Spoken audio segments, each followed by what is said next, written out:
Abortion in Arizona, a key issue ahead of this November's general election. And this weekend, major marches associated with the procedure are taking place across the country, including right here in Phoenix. Rachel Louise Just with the ABC 15 political team bringing us up to speed.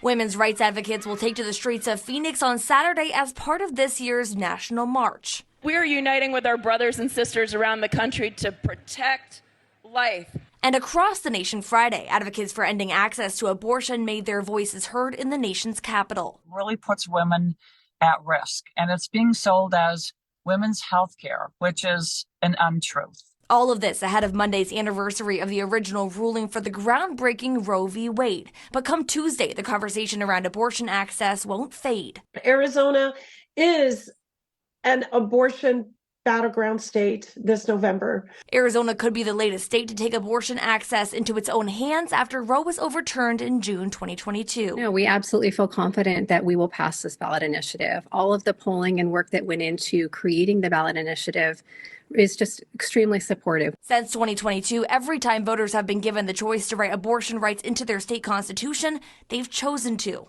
And those ballot measures have all passed with wide margins. So I believe Arizona will be the first state in the nation to defeat one of these far-reaching amendments. Advocates looking to restrict abortion access are confident Arizona will take a different path. Arizona is different than any state that has considered an abortion measure on the ballot to date. Why is Arizona different in your mind from other states? And don't think like other people. Arizonans are independent. We're part of the West, that we look at measures for what they are. If a ballot initiative push gets more than 383,000 valid signatures, it'll make the ballot. Voters would be able to decide whether to enact a state constitutional right to abortion.